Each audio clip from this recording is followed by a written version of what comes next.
Večina izmed nas ima dokaj dobro razumevanje glavnih dogodkov, ki so zapisani v naših zgodovinskih knjigah. Vendar obstajajo nekateri zgodovinski dogodki, ki so bolj nejasni in se zdijo brez logične razlage. Upamo, da bomo s časom in z več raziskavami izvedeli več o teh primerih in da bomo končno našli nekatere odgovore. Številka 20. Minojska izbruh Tere. Katastrofalen dogodek, ki je opustošil otok, je že dolgo težko natančno datirati, čeprav je trenutna ocena okoli leta 1600 piradanekta štuta. Določanje datuma je ključno za natančno ugotavljanje vpliva izbruha na različne starodavne družbe in za zagotavljanje kronološkega označevalca, kot je plast ostankov, za druge arheološke najdbe. Študija iz leta 2025 ni določila natančnega leta, je pa pojasnila povezavo izbruha s staroegipčansko kronologijo. Prej je bila letnica 1600 pred štativa povezana z zgodnjim egipčanskim kraljestvom, nekateri pa so vpliv izbruha povezovali z napisom o veliki nevihti, ki je datiran v leto 1550 pred štativa. Toda natančno usklajevanje egipčanskih dogodkov z zunanjimi pojavi je zahtevno, še posebej v manj dokumentiranih vmesnih obdobjih. S uporabo radiokarbonskega datiranja materialov, povezanih s 17. in 18. dinastijo, ter predmetov iz izbruha Tere, so raziskovalci ugotovili, da izbruh Tere je starejši od predmetov iz Novega kraljestva. Študija je predlagala, da se je 18. dinastija, ki se je začela z Ahmozom, začela okoli leta 1539 pred štoliton, ne leta 1580 pred štoliton. To podaljšuje tretje vmesno obdobje in umešča izbruh Tere van. Posledično bi znani faraoni Novega kraljestva sodelovali s poznejšimi minojskimi skupinami, kar bi lahko spremenilo naše razumevanje kulturne izmenjave. Čeprav natančen datum ostaja skrivnost, študija potrjuje, da je do izbruha Tere prišlo pred vladavino dinastije Ahmozeja v Egiptu. Številka 19. Skozi stoletja so arheologi odkrili nekaj neverjetnih artefaktov, za katere se zdi, da nimajo razlage.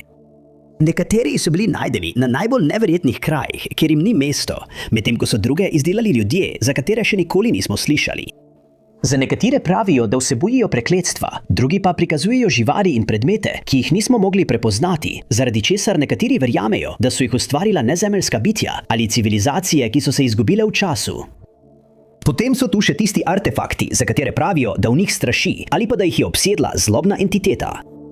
Ta poročila običajno jemljejo z rezervo, vendar številni obiskovalci egipčanskega oddelka muzeja v Manchesteru vztrajajo, da ima eden od razstavljenih artefaktov svojo lastno voljo. Sporni predmet je pogrebna statueta iz Srednjega kraljestva, ki je razstavljena v steklenem vitrini v muzeju. Sprva so mislili, da gre le za enega izmed stotin staroegipčanskih artefaktov, ki so jih odkrili skozi leta. A nekega dne se je vse to spremenilo. Februarja 2023 je kustos muzeja Kimball Price vodil skupino obiskovalcev skozi egipčanski oddelek, ko je opazil nekaj nenavadnega, kar ne bi smelo biti mogoče.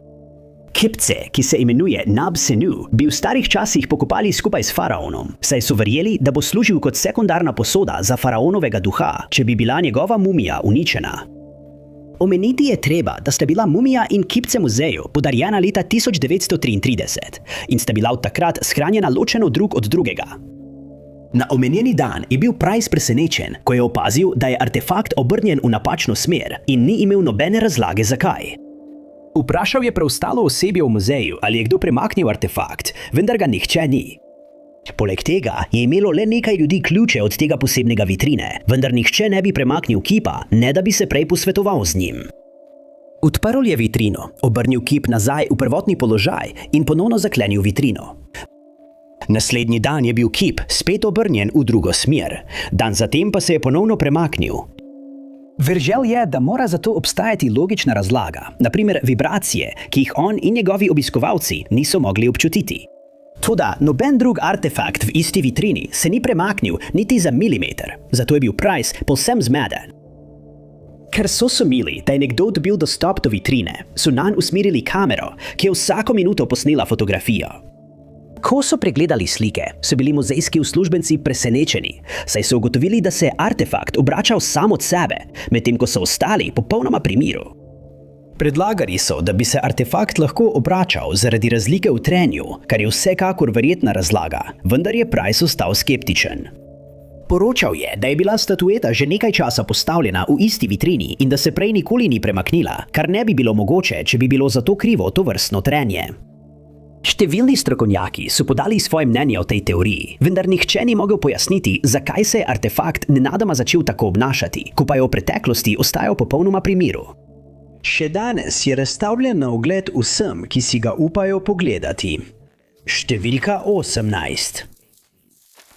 Pred skoraj 200 leti je 129 mož izginilo brez sledu v iskanju legendarnega severozahodnega prehoda.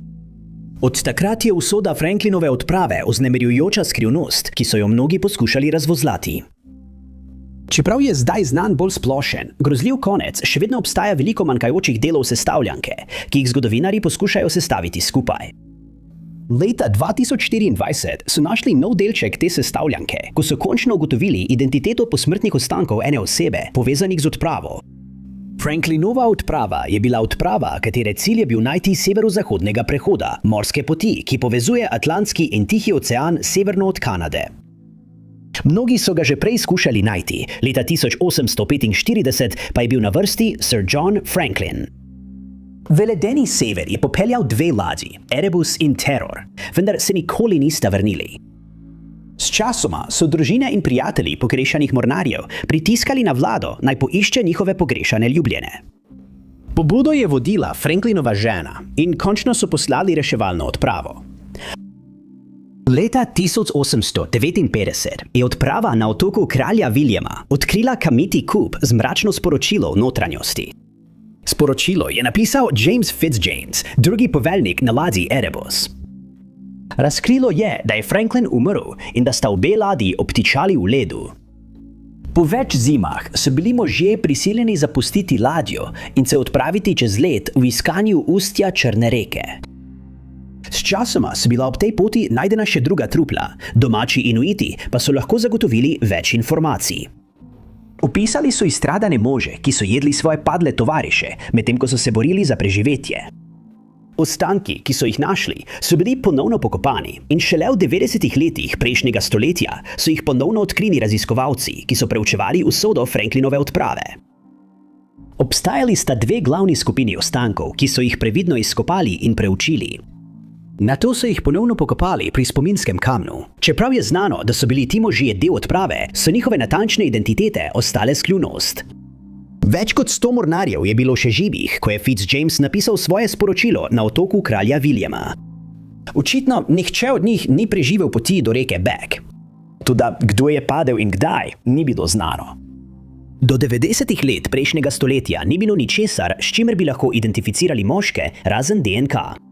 Študija iz leta 2013 je zbrala DNK iz različnih ostankov in jo začela primerjati z DNK znanih sorodnikov. Leta 2021 je prišla prva ujemajoča se najdba, ko so en komplet ostankov identificirali kot John Gregory, inženirja na ladji HMS Erebus. Noben od drugih potomcev, ki so dali DNK, se ni ujemal z nobenimi ostanki. Toda po tem prvem krogu testiranj so identificirali novega potomca. Bil je 5-krat odstranjeni, drugi bratranec Fitzjamesa, neposredni moški potomec Fitzjamesovega pradetka. Nova DNK je bila primerjena s posmrtnimi ostanki in našli so ujemanje. Dejstvo, da je bil Fitzjames visok častnik v odpravi, je to odkritje naredilo še posebej zanimivo. Verjameho, da je napisal sporočilo Cairn le nekaj tednov, preden je umrl. Toda tisto, kar je bilo pri odkritju še posebej vznemirjajoče, so bile sledi, odkrite na Fitzjamesovih kosteh. Za razliko od ostankov Johna, Gregorija so bili na Fitzjamesovih ostankih jasni znaki, da so jih po njegovi smrti razrezali. Bil je zaužit, saj so njegovi soborci uporabili vse, kar so lahko, da bi preživeli. In to je potrdilo, da so bili še drugi živi, ko je Fitzjames umrl. To je tudi razkrilo, da čin ni bil dovolj, da bi moške ustavil pred tem, da so ga pojedli. To odkritje je raziskovalcem dalo več vpogleda v to, kakšni so morali biti tisti zadnji tedni za preživele. Delo za razrešitev skrivnosti drugih ostankov, najdenih skupaj s Fitzjamesom, še vedno poteka. Številka 17. Pravi se, da so bili ljudje zvončaste čaše ključni pri prinašanju bronaste dobe v Britanijo in da so morda pomagali pri prenovi Stonehengea, vendar vemo zelo malo o tej civilizaciji in življenjih, ki so jih živeli. Zdaj verjamemo, zahvaljujoč analizi DNK, da so ljudje zvončaste čaše prispeli v Britanijo nekje med letoma 2400 in 2600 prvo do našendišti in da je njihov prihod pomenil konec neolitika. Poleg tega pravijo, da je njihova DNK skoraj v celoti nadomestila DNK prvotnih prebivalcev Britanije, kar pomeni, da skoraj nihče od prvotnih prebivalcev otoka ni povezan z današnjimi ljudmi, ki tam živijo. To so ugotovili v študiji, kjer so primerjali DNK ljudi, ki so bili pokopani v Britaniji pred in po prihodu teh skrivnostnih ljudi. Vodilni raziskovalec, profesor Ian Barnes, je poročal, da je bila DNK najdena v ostankih ljudi, ki so bili pokopani po njihovem prihodu, izjemno različna od DNK prvotnih prebivalcev, kar je nakazovalo na velikansko zamenjavo prebivalstva. Ljudje zvončaste čaše so to ime dobili zaradi svojega značilnega sloga lončarstva. Pred približno 4500 leti so začeli izdelovati lončene izdelke v obliki zvonca, kakršnih prej še niso videli. Prvič pa so se pojavili na območju današnje Španije in Portugalske. Ta slog je hitro postal moden po Evropi, stoletje kasneje pa so ga prvič opazili tudi v Britaniji. Čeprav za to ni bilo najdenega trdnega pojasnila, so učenjaki predlagali, da so bili ljudje zvončaste čaše v procesu množičnih migracij in da so ta slog lončarstva prinašali s seboj, kamorkoli so šli. V nekaj stoletjih je v Britanijo prispelo še več ljudi zvončaste čaše in kmalu so skoraj popolnoma zamenjali DNK prvotnih prebivalcev tega območja. Imamo celo dobro predstavo o tem, kako so izgledali. Zahvaljujoč analiziranemu DNK, raziskovalci verjamejo, da so imeli svetlo kožo, svetle lase in svetle oči. Ob njihovem prihodu so imeli domačini Britanije običajno rjave oči, rjave lase in olivno obarvano kožo, kar danes zagotovo ni več tako. To se zdi, da podpira teorijo, da so bili prvotni prebivalci postopoma zamenjani, saj so ljudje iz kulture zvončaste čaše imeli otroke z domačini, ki so sčasoma izginili v pozabo. Kar zadeva izvor ljudi iz kulture zvončaste čaše, so sprva verjeli, da prihajajo iz Liberije, vendar strokovnjaki glede tega niso 100% prepričani.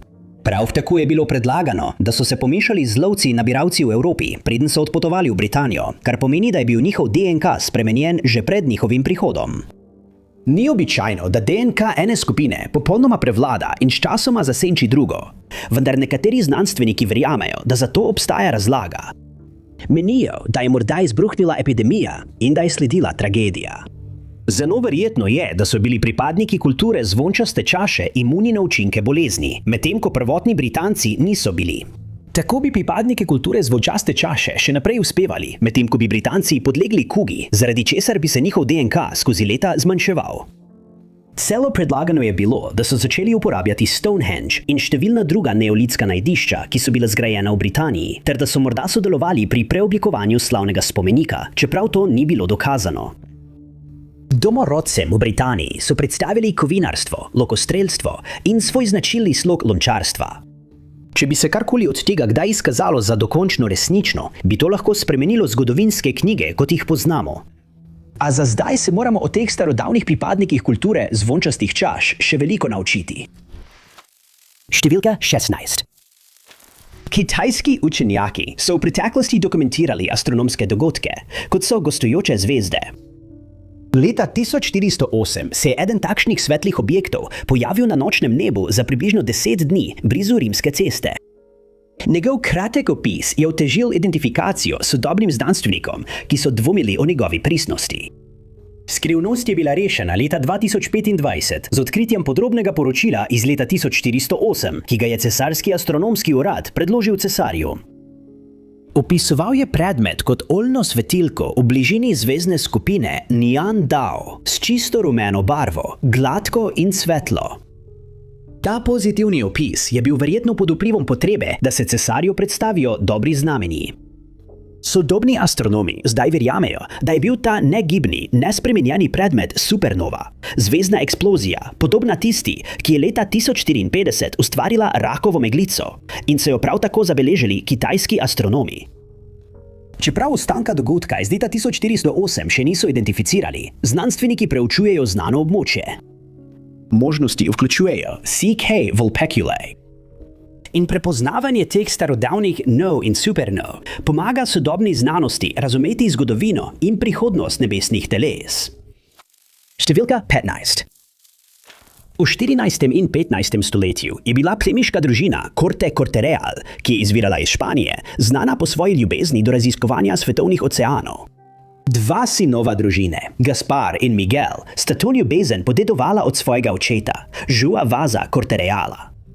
Za Gasparija so govorili, da je bil pravi pustolovec med obema, saj je odraščal v poslušanju zgodb o daljnih deželah in se hitro naučil brati zemljevide. Njegovo željo po pustolovščinah so še okrepila odkritja, ki so jih do leta 1500 naredili drugi raziskovalci, vključno z novimi trgovskimi potmi, novimi celinami, ozemlji in rasami, ki jih še nikoli niso videli. Kot odraslega je Gasparija izbral portugalski kralj Manuel I, da se pridruži drugim raziskovalcem pri odkrivanju novih območij. In na svojem prvem potovanju je morda dosegel Grenlandijo, čeprav ta teorija ostaja vprašljiva. Trdil je, da so ga skupaj z možmi slabe vremenske razmere prisilile k vrnitvi, še preden bi lahko stopili na kopno, vendar je imel vso namero, da se vrne z več možmi.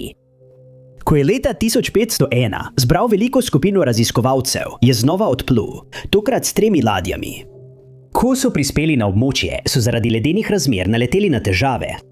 Ladje niso bile zgrajene za prebijanje skozi led, zato se je Gašpar odločil spremeniti smer in verjame se, da je skupina pristala na Novi Fundlandiji ali morda v Labradorju. Odprava je bila uspešna in Gašpar je s seboj na Portugalsko pripeljal približno 60 ljudi, ki so živeli na tem območju.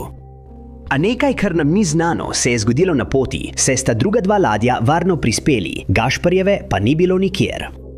Miguel ni mogel sprejeti, da je njegov brat preprosto izginil, in ker je tudi sam ljubil pustolovščine, ter mu je bilo obljubljeno nekaj odkrite zemlje, se je odločil, da bo začel iskati Gašparja. Leta 1502 je zbral novo skupino mornarjev in s 3 ladjami odplul iz Lizbone. Odpravil se je nazaj na območje, kjer so njegovega brata nazadnje videli, kar je pomenilo, da so morali on in njegovi možje prečkati iste ledene vode, na katere so naleteli Gašpar in njegove posadke. To ni predstavljalo večje težave, saj so območje dosegli brez večjih zapletov. Toda potem je Miguel naredil usodno napako. Odločil se je, da morajo preiskati večje območje hitreje, zato je ukazal, naj se 3 ladje razdelijo. Dogovorili so se, da se bodo srečali na določenem mestu sredi avgusta tistega leta in 2 ladji sta res prispeli, toda Miguelova je izginila, prav tako kot njegova bratova. Ugibali so, da je bila njegova ladja ali nepopravljivo poškodovana zaradi ledu, ali pa je potonila med nevihto. Družina Corte Cortereal pa ni obupala. Leta 1503 je njun brat Vasco Anes poslal 2 ladji na isto območje, da bi poiskal brata. Samo seveda ni bilo dovoljeno spremljati odprave. Nekateri zgodovinarji pa so domnevali, da se eden od bratov ni vrnil na Portugalsko, ali pa se nista vrnila oba, ter da je tam dolgo živel oziroma sta tam dolgo živela. Toda to se seveda nikoli ni dokazalo in zgodovinarji lahko le ugibajo, kaj se je zgodilo z bratoma Corte Cortereal pred vsemi tistimi stoletji. Številka 14. Velika večina zgodovinskih filmov iz obdobja nemega filma je bila izgubljena skozi čas. Neustrezno shranjevanje, požari v skladiščih in namerno uničenje so vse prispevali k izgubi tisočev filmov, ki jih nikoli več ne bomo videli. Kljub tem oviram pa filmski konservatorji in ljubitelji še naprej iščejo kodute teh zgodovinskih filmov. Leta 2024 je bil še en izmed teh izgubljenih filmov ponovno odkrit, več kot stoletja potem, ko je bil prvič posnet. Srce Lincolna je bil nemi film iz leta 1922, ki ga je režiral Francis Ford. Ford je bil starejši brat Johna Forda, ki je v kasnejših letih prejel več nagrad za svoje režisersko delo. Oba brata Ford sta imela velik interes za Abrahama Lincolna in državljansko vojno, ter sta posnela več filmov o nekdanjem predsedniku. Francis je leta 1915 ustvaril kratek nemi film o predsedniku in se k zgodbi vrnil več let kasneje, ko je načrtoval daljše delo. Srce Lincolna je bilo poimenovano po tistem zgodnejšem filmu, ki je bil predelan, in dodan mu je bil prolog. Film je govoril o 2 vojakih, ki sta se borila na nasprotnih straneh državljanske vojne. Vojak Unije je hodil s sestro konfederata in ko so ujeli njegovega svaka, se je odločil, da ga izpusti. To je pripeljalo do tega, da so vojaka Unije aretirali in ga obravnavali kot vohuna. Francis Ford je v filmu igral Lincolna in upodobil predsednika, ki je razmišljal, ali naj vojaka reši ali ne. Film so predvajali le en dan leta 1922 in ga ni videlo veliko ljudi. Kmalu je bil pozabljen. Ford je nato posnel še veliko več filmov, vendar je bil predvsem prepoznan kot igralec. Zasenčil ga je njegov mlajši brat. Eden od razlogov, zakaj so filmi iz obdobja nemega filma danes tako redki, je material, iz katerega so bili narejeni. Nitratni film je izjemno občutljiv in se lahko razgradi, če ni shranjen v ustreznih pogojih. Poleg tega je ta material tudi zelo unetljiv. To je povzročilo številne požare v skladiščih. Najbolj znan med njimi je bil požar v studiu MGM leta 1965, ki je uničil nešteto zgodovinskih filmov. Točno kako je srce Lincolna postalo izgubljeno, ni znano, vendar dejstvo, da je bil prikazan ne en dan, nakazuje, da verjetno ni bilo narejenih veliko kopij. Zdelo se je malo verjetno, da bi film kdaj našli, vendar je leta 2024 pripravnik v knjižnici arhivskih posnetkov naredil izjemno odkritje. Dan Martin je bil študent restavriranja filmov, ki je opravljal prakso v Historic Films Archives na Long Islandu. Proti koncu svoje prakse so ga poslali v skladišče, da bi pregledal nekaj podarjenih filmov. Kup filmskih kolutov mu je padel v oči. Bili so razmeroma dobro ohranjeni, kljub svoji starosti, in zdelo se je, da so nekaj posebnega. Po pregledu filma je ugotovil, da gre za izgubljeni film iz leta 1922. Fordov sin je nastopil v filmu kot vojak. Leta 1915 ne bi bil v Kaliforniji, zato je njegova prisotnost potrdila, da to ni bil zgodnejši kratki film. Film so hitro digitalizirali, da ga ne bi ponovno izgubili. Številka 13.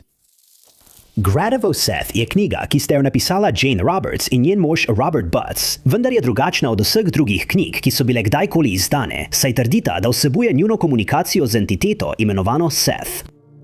Ta zgodba se začne leta 1963, ko sta Jane in Robert dobila idejo, da bi opravila nekaj raziskav za knjigo, ki jo je Robert pisal o izvenčutni zaznavi. Kupila sta Ouija desko in začela eksperimentirati, da bi ugotovila, ali so govorice o teh deskah resnične. Niti slutila nista, da se jima bodo življenja zavedno spremenila. 3. decembra tistega leta sta začela govoriti z moško entiteto, ki je trdila, da ji je ime Seth. Začela sta zapisovati te pogovore, a sčasoma je Jane začela prejemati sporočila brez deske Ouija, saj so se ji sporočila kot da vsiljevala neposredno v možgane. To je pomenilo, da deske ni bilo več treba uporabljati, saj je Jane lahko preprosto posredovala sporočila Robertu, ki jih je nato zapisoval. Seth je pojasnil, da je bitje čiste energije in da ga fizični svet ne zanima več.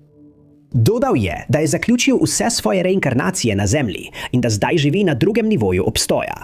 In poleg tega so bile informacije, ki jih je posredoval paru, v preteklosti že dane mnogim drugim ljudem, vendar so on in druga bitja z vsako novo generacijo svoja sporočila ponavljali na novo. Seth se je zdel seznanjen s sodobnim jezikom, Jane pa je trdila, da se pogosto po pogovoru s Sethom ni spomnila, da bi sploh govorila z njim ali pila vino med pogovorom. Čeprav je bilo prejetih veliko sporočil od Setha, je bil njegov glavni cilj naučiti Jane in preostali svet, da lahko ustvarjajo svojo lastno resničnost zgolj s svojimi mislimi in prepričanji. Pojasnil je tudi, da je reinkarnacija zelo resnična in da je eno izmed temeljnih načel obstoja. Kar zadeva vsakega posameznika, ki ustvarja svojo lastno resničnost, je ponudil razlago, kako to deluje. Notranji ego vsake osebe je odgovoren za ustvarjanje njihove fizične oblike in neposrednega fizičnega okolja okoli sebe. Izkušnje, skozi katere gredo, so določene z njihovimi pričakovanji, prepričanji in odnosom. Ustvarja pa jih zunanji ego.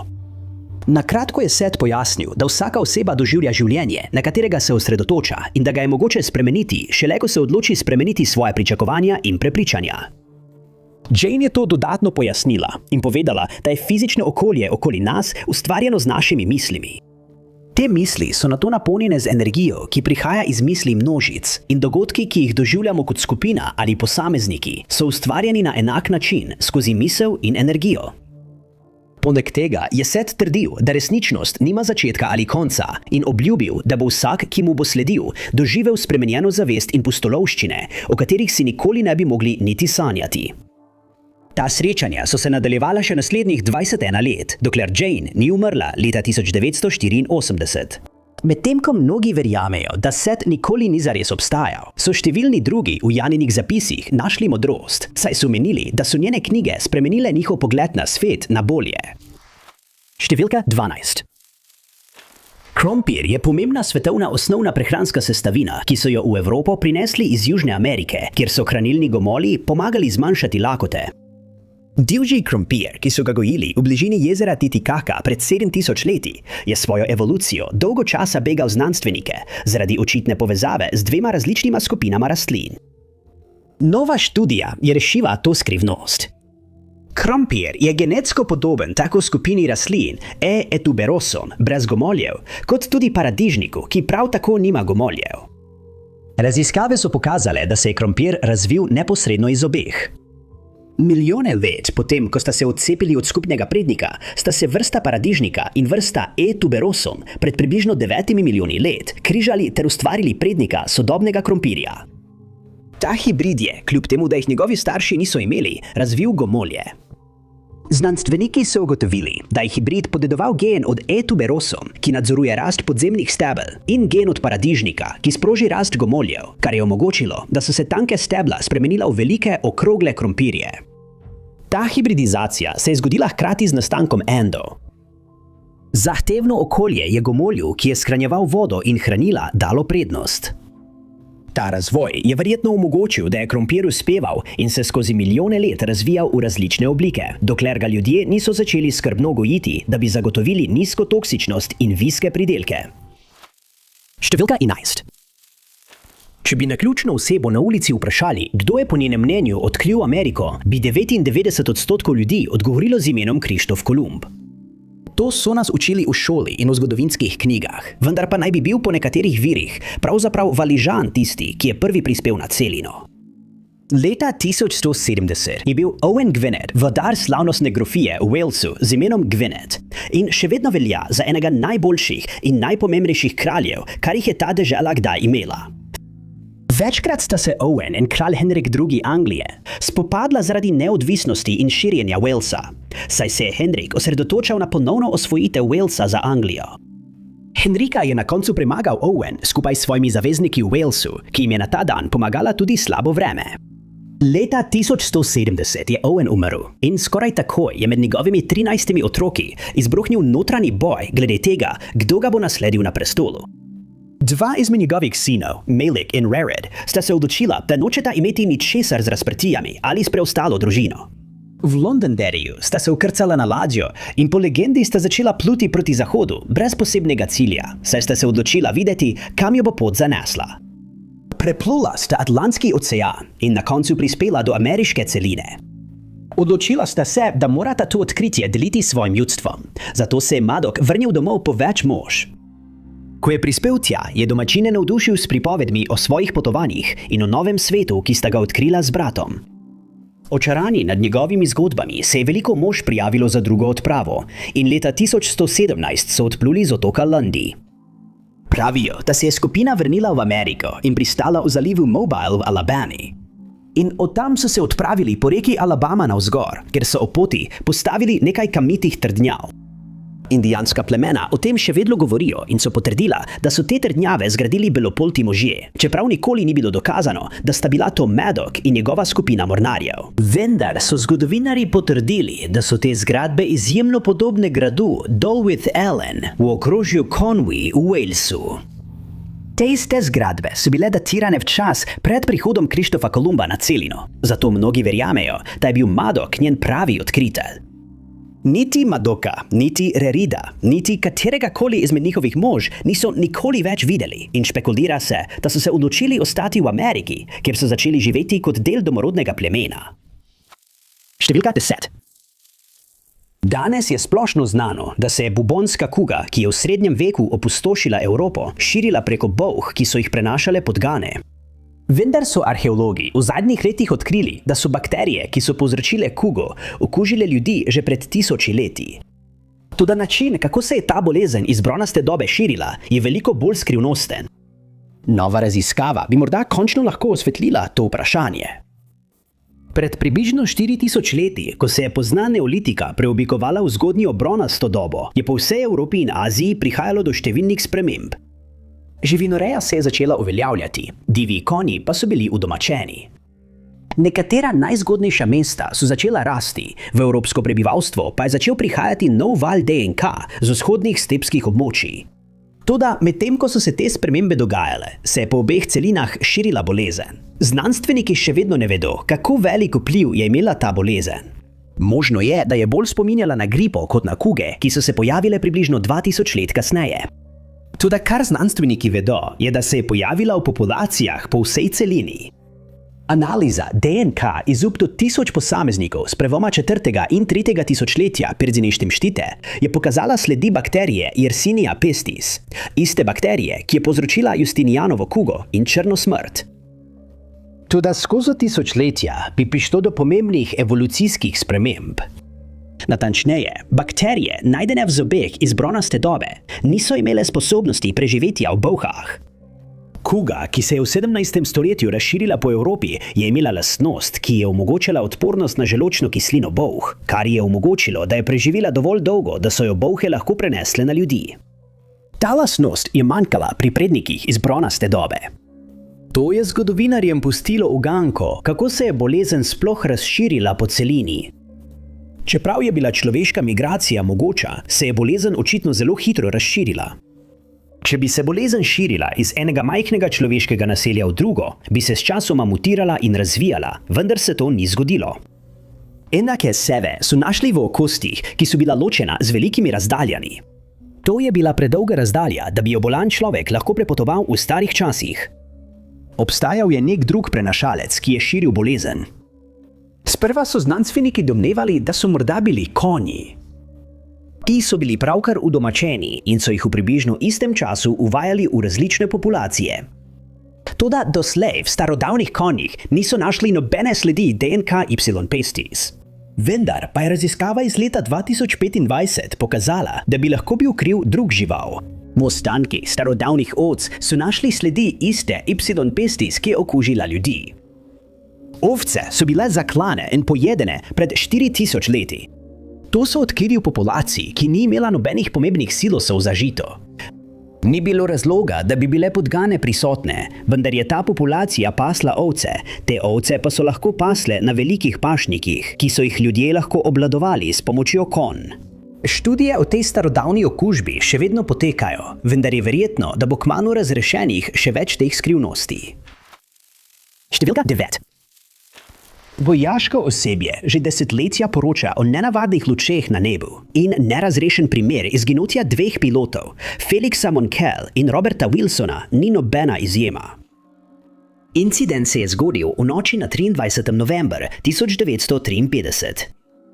Po vseh podatkih je bila nevihtna noč in člani ameriškega poveljstva zračne obrambe, ki so bili nameščeni blizu kanadske meje, so postali sumničavi, ko so na svoji radarski opremi opazili, da se približuje letalo.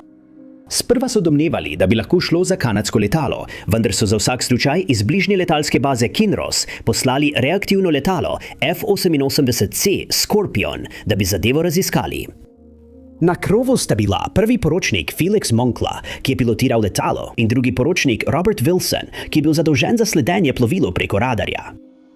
V naslednjih nekaj mesecih so se v zraku začele dogajati zelo nenavadne stvari in po mnenju ufologov je to postal eden najbolj nenavadnih vojaških opažanj NLP-jev, kar so jih kdaj zabeležili.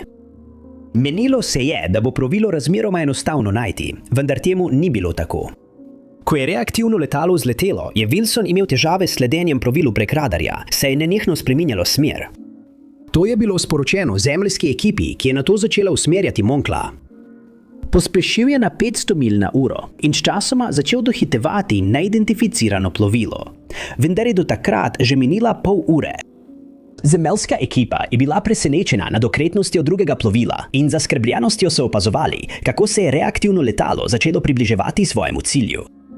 Naročili so Moncli, naj se spusti z 25.000 na 7.000 čevljev.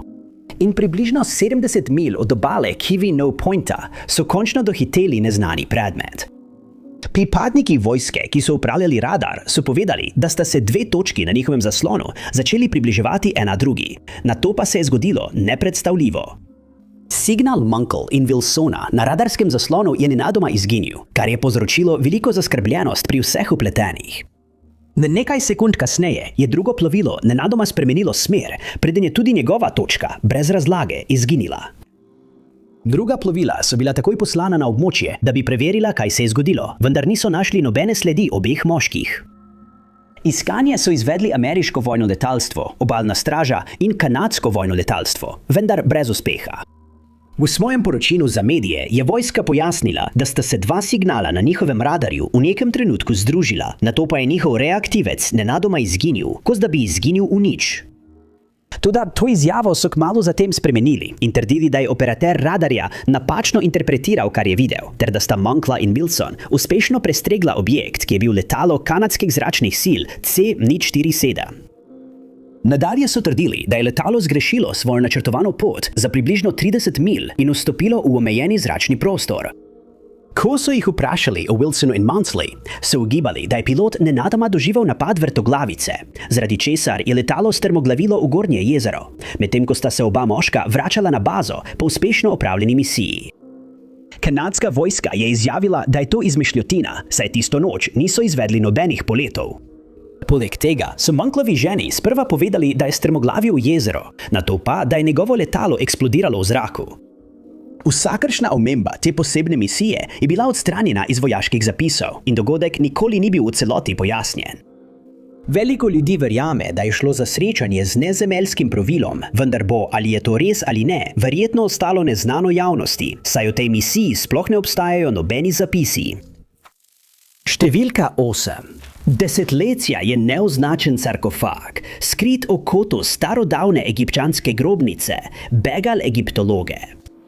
Domnevali so, da je ta pripadal kakšnemu služabniku ali družinskemu članu faraona, ki je bil pokopan v bližini. A naključno odkritje med čiščenjem grobnice je razkrilo veliko bolj zanimiv odgovor na skrivnost. Tanis je bil nekoč prestolnica starega Egipta. Nahaja se v delti Nila in je postal pomemben v tretjem vmesnem obdobju Egipta. Obsežna arheološka izkopavanja v 30 letih prejšnjega stoletja so razkrila grobnice, ki so se lahko kosale z bolj znano dolino kraljev. Odkritja, do katerih je prišlo, so spremenila naše razumevanje 11. in 20. in 22. dinastije. Med odkritimi grobnicami je bila tudi grobnica faraona Ošorkona II. Ošorkon je prišel na oblast leta 872 per Nešteštuto in je bil del 22. dinastije.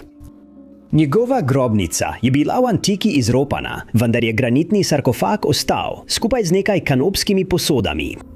To je bilo dovolj, da so ga arheologi prepoznali, vendar to ni bil edini najdeni sarkofag. Drug sarkofag so našli v eni izmed predprostorov. Bil je velik sarkofag iz granita, ki ni imel nobenih napisov. V sobi prav tako ni bilo nobenih kanopskih posod. To je pomenilo, da arheologi niso imeli nobenega načina, da bi razrešili skrivnost, kdo je bil tam nekoč pokopan. Sčasoma je bil anonimni sarkofag pozabljen. Nekateri grobovi so vsebovali posmrtne ostanke pomembnih uradnikov ali družinskih članov. In to je bila najboljša domneva o tem, komu je sarkofag pripadal. V zadnjih letih so egiptologi svojo pozornost usmerili v ohranjanje tega, kar je ostalo od Tanisa. To je vključevalo čistilno akcijo na najdiščih, tako nad kot pod zemljo. Ekipa arheologov pa je bila kot del naloge poslana v Osorkonovo grobnico. Med čiščenjem območja v kotu skrivnostne sobe so našli zalogo figuric v šapti. Te majhne kipce naj bi predstavljale služabnike, ki bodo pokopanemu pomagali v posmrtnem življenju. Približno 225 teh figuric so našli v kotu sobe, lepo zloženih in prekritih s plastmi mulja. Videti je bilo, kot da jih tisoče let nihče ni premaknil. Najpomembneje pa je, da so bile kipe okrašene z napisi, ki so se nanašali na Šišaka III.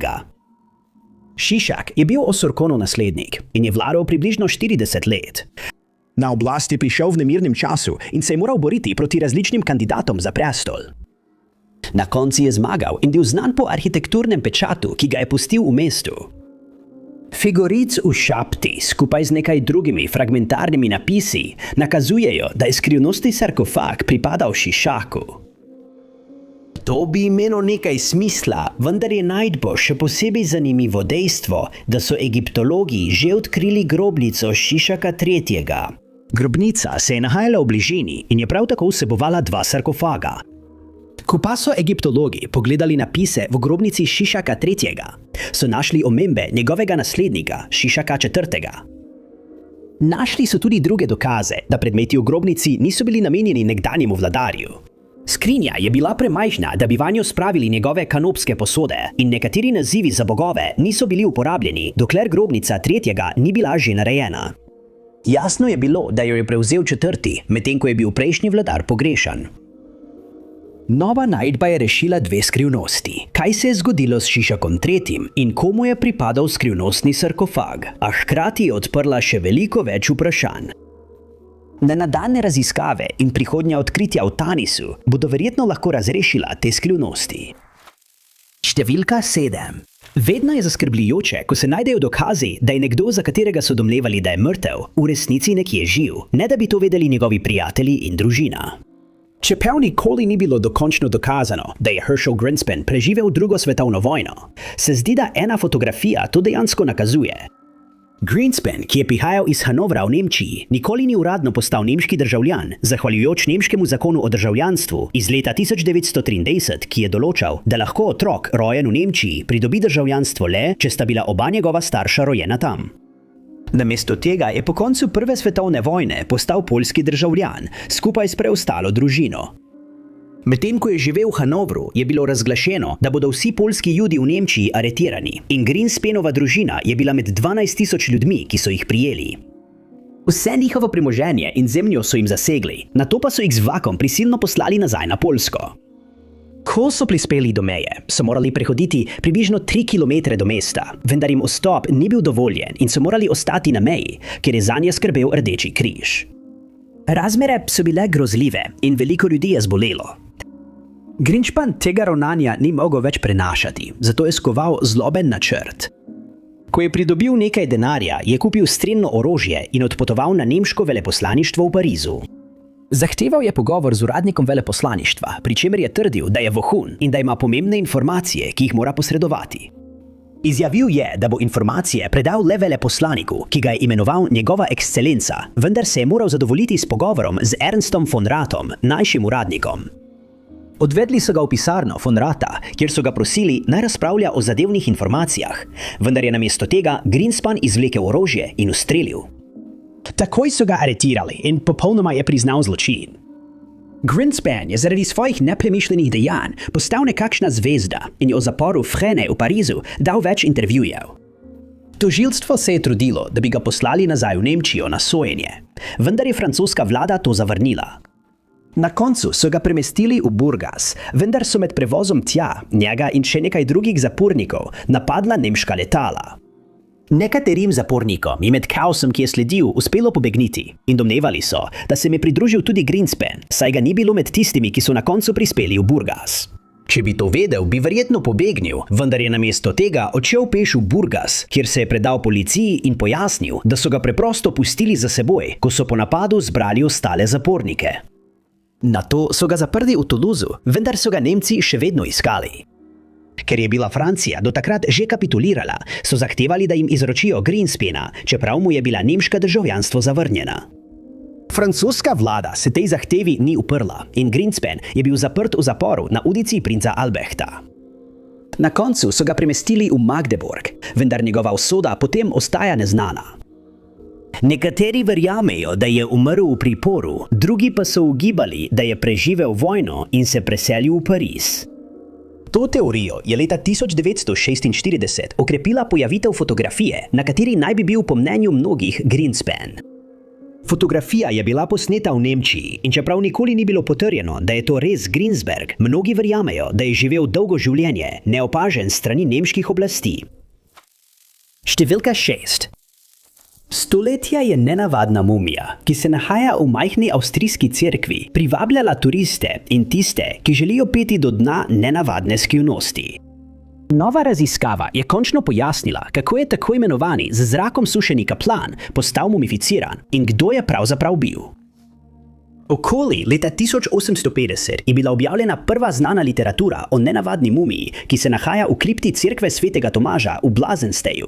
Šlo je le za bežno omembo zgolj enim stavkom o posmrtnih ostankih dveh izsušenih oseb, ki sta bila verjetno nekdanja župnika. Od takrat pa je bilo veliko več napisanega o enem od teh dveh teles. Že takrat je bil izsušeni kaplan dobro poznan na tem območju. Običajno, ko so posmrtni ostanki namerno mumificirani, je narejen nekakšen rez na posmrtnih ostankih. V tej mumiji pa ni bilo nobenega takega reza. Videti je bilo, kot da se je preprosto izsušil in naravno ohranil. Kako je zrak posušil kaplana in ga spremenil v mumijo, je bila le ena od skrivnosti, ki so obdajale to mumijo. Druga skrivnost pa je bila, kdo natanko je bil. Dolgo časa so krožile govorice, da so posmrtni ostanki pripadali moškemu z imenom Franz Xaver Schilder von Rosenegg. Von Rosenegg je bil duhovnik z aristokratskim poreklom, ki je umrl v 18. stoletju. Radovednost glede mumije je leta 2000 pripeljala do izvedbe rentgenskega slikanja. Rentgensko slikanje ni razkrilo ničesar o tem, kako je bila mumija ohranjena, je pa morda namignilo, kako je posameznik umrl. Majhen okrogel predmet je bil lociran v moškem levem spodnjem črevesju. Ugibali so, da bi to lahko bila nekakšna kapsula, ki je nekoč vsebovala strup.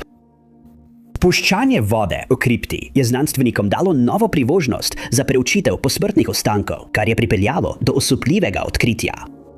Mumija je bila podvržena CT pregledu, ki je razkril veliko več kot rentgenski posnetek. Skrivnostni moški je bil napolnjen z različnimi materiali, vključno z nežnimi tkaninami, lesnimi ostružki in vejicami. Material je zapolnil njegov prsni koš in trebuh, kar bi lahko pojasnilo, zakaj je bilo to območje veliko bolje ohranjeno kot njegova glava in noge, vendar še vedno ni bilo videti nobenega reza, zato je bilo treba najti drugo vstopno pot. Natančnejši pregled je razkril, da je bil material vstavljen skozi spodnji del prebavnega trakta. To je bilo prvič, da je bila ta metoda balzamiranja sploh opažena. Del materiala je bil odstranjen, kar je razkrilo prefinjeno vezeno tkanino, lan in celo svilo. Majhen okrogel predmet je bil prav tako najden in so ga prepoznali kot stekleno perlo, ki je morda odpadla s predmeta, ki so ga nosili balzamatorji. Vzeli so vzorce tkiva, analiza pa je razkrila veliko o življenju tega moškega. Živel je v 18. stoletju in umrl v svojih 30 letih. Bili so znaki, da je žvečil pipo in precejšnja poškodba pljuč je nakazovala, da je morda trpel za tuberkulozo. Da svoje življenje je dobro jedel, vendar je proti koncu prišlo do spremembe v prehrani. To bi lahko bilo posledica bolezni ali pa morda spremembe v količini razpoložljive hrane. Zdaj, ko sta skrivnost identitete zračno sušenega kaplana in način njegovega balzamiranja razrešena, ostaja skrivnost, zakaj je sploh bil balzamiran. Možno je, da so ga ohranili z namenom, da bi njegove posmrtne ostanke prepeljali v rojstno mesto von Rosenegga, vendar so ta načrt opustili. Druga teorija je, da naj bi balzamiranje preprečilo širjenje bolezni, še posebej, če je von Rosenegg dejansko umrl zaradi tuberkuloze. Številka 5. Skrivnostni primer Sir Charlesa Kingsforda Smitha sega v leto 1935 in ker ga nikoli niso našli, njegov primer ostaja nerešena avstralska skrivnost. Smith si je v svojem življenju ustvaril precejšen sloves, saj so ga imeli za izkušenega letalca, ki je izžareval veliko šarma. Njegovo kariero je zaznamovalo veliko podvigov, ki jih pred njim ni dosegel še nihče. Na primer, preletel je celotno Avstralijo brez postanka, letel iz Avstralije na Novo Zelandijo, nato iz Avstralije v London in opravil prvi prelet Tihega oceana v vzhodni smeri. Vsi ti podvigi so sami po sebi izjemni, vendar jih zasenčijo dogodki iz leta 1935. Začelo se je 7. novembra tistega leta, ko se je Smith odločil poleteti iz Londona nazaj v Avstralijo. Do takrat je bil Smith ali Smithy, kot so ga poznali njegovi prijatelji, star 38 let in odločil se je, da bo let delil s Tommyjem Petherbridgem. In tistega večera, ko je sonce zahajalo, sta se oba odpravila na pot z enomotornim letalom, imenovanim Lady Southern Cross. Ustavila sta se za točenje goriva v Allahabadu v Indiji, nato pa sta se odpravila proti Singapurju. V zraku ju je opazil še en pilot, Jimmy Melrose, ki je takoj prijavil opažanje, saj je bil zelo navdušen, da je srečal slavni dvojec.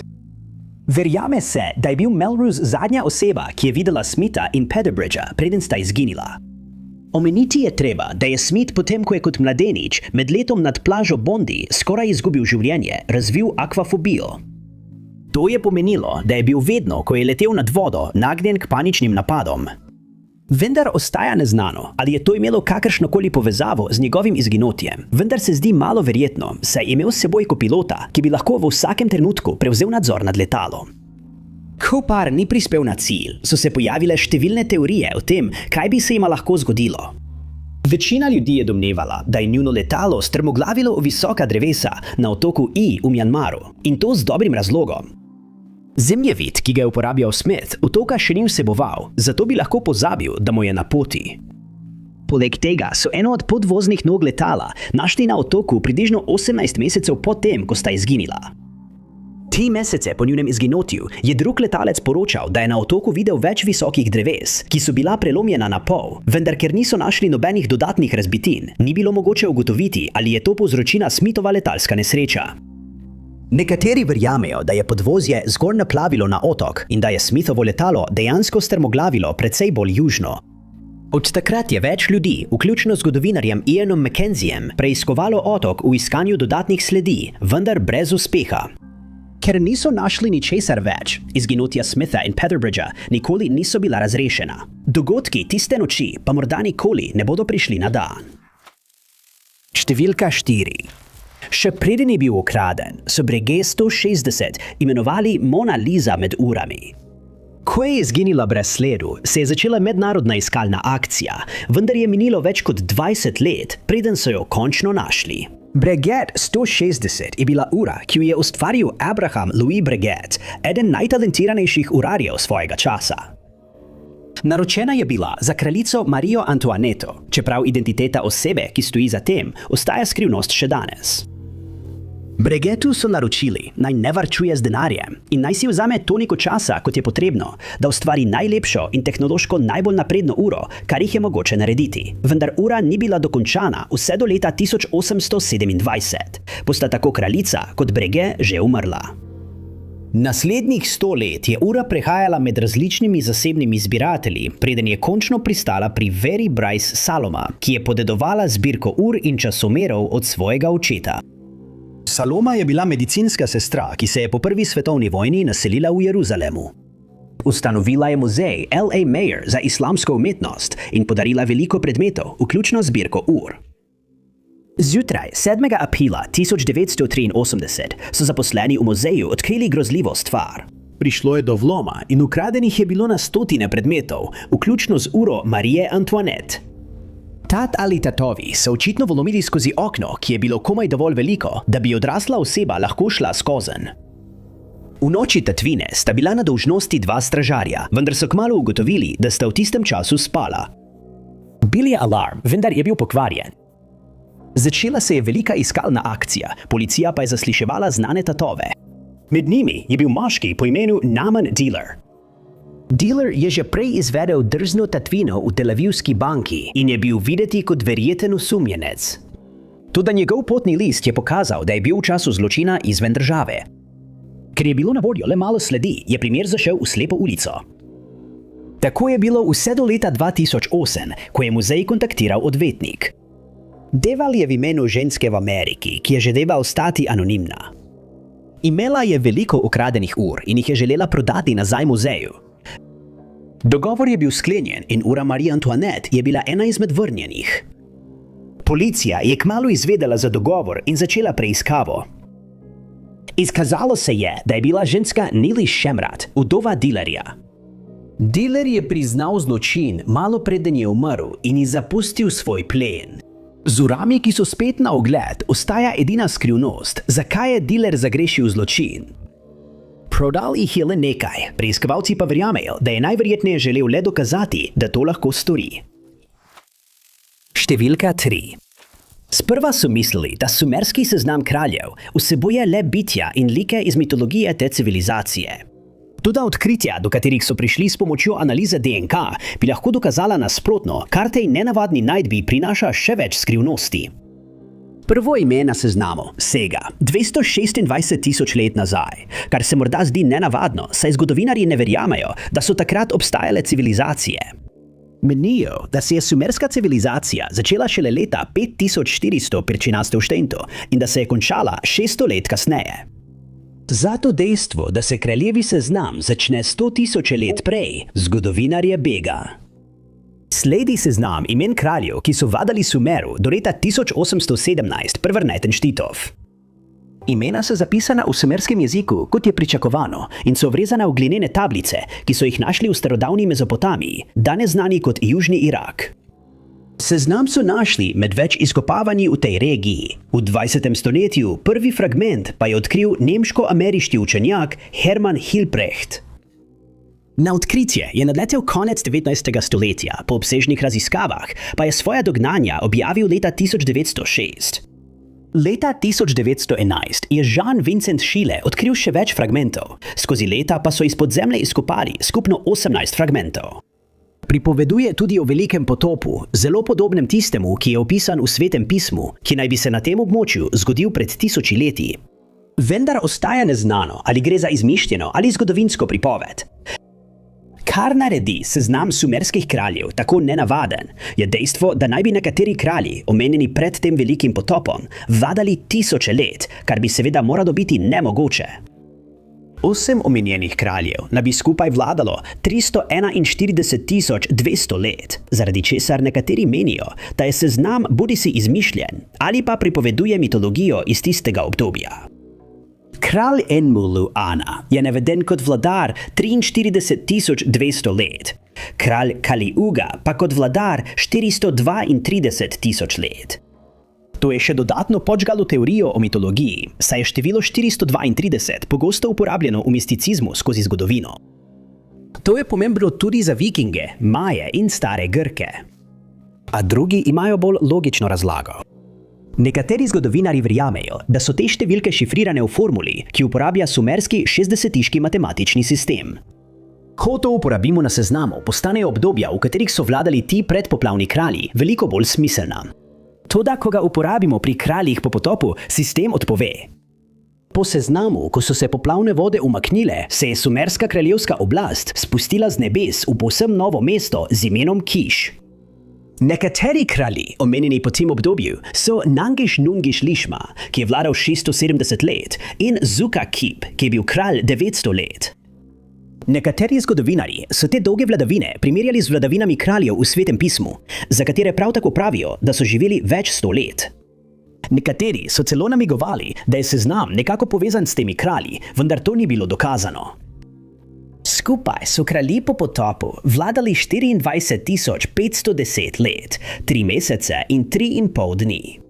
Kraljevska oblast se nato preseli v Uruk in na več drugih območij današnjega Iraka. Ko se seznam nadaljuje, je vladavina vsakega kralja krajša, razen nekaj izjem, za katere je navedeno, da so vladali stoletja. Dolgo časa so verjeli, da so Sumerci ustvarili prvo človeško civilizacijo. Toda zahvaljujoč DNK testiranju, ki je bilo opravljeno na vzorcu, ki ga je predložil moški po imenu Albert Perry, so mu povedali, da je mogoče njegovo DNK izslediti do prednika, ki je živel pred približno 338.000 leti. Za kar so mislili, da je nemogoče, in mnogi še vedno menijo, da je nemogoče.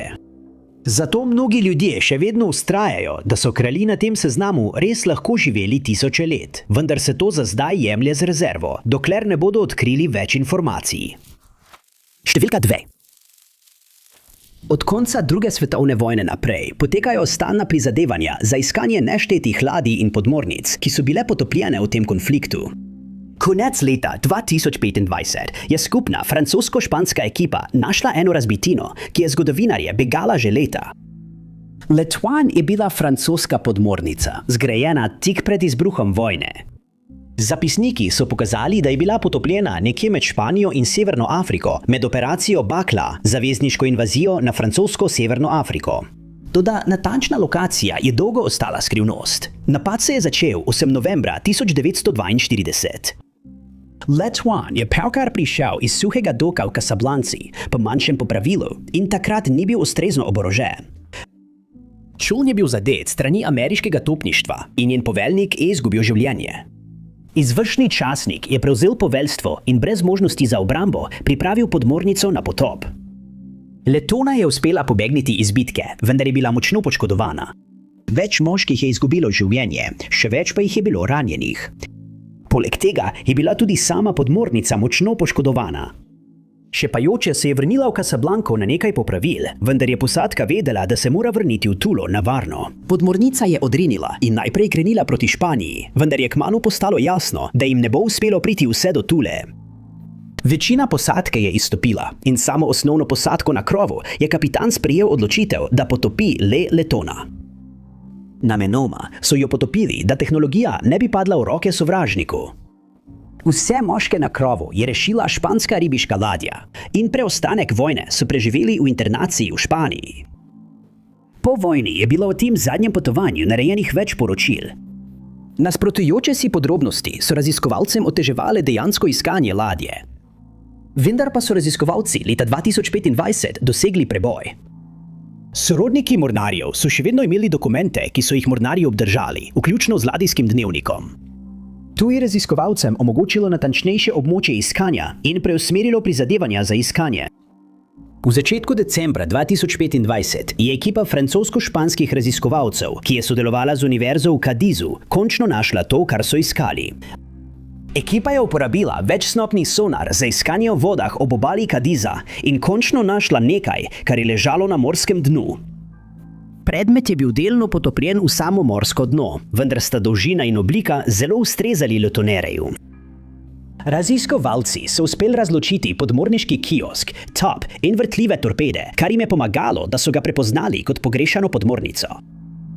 Ko so razrešili skrivnost o lokaciji Letonereja, je ekipa potrdila, da ne bodo poskušali podmornice dvigniti na površje. Namesto tega bo služila kot vojni grob in zgodovinsko najdišče, kot opomnik na redko priznano poglavje Druge svetovne vojne. Številka 1.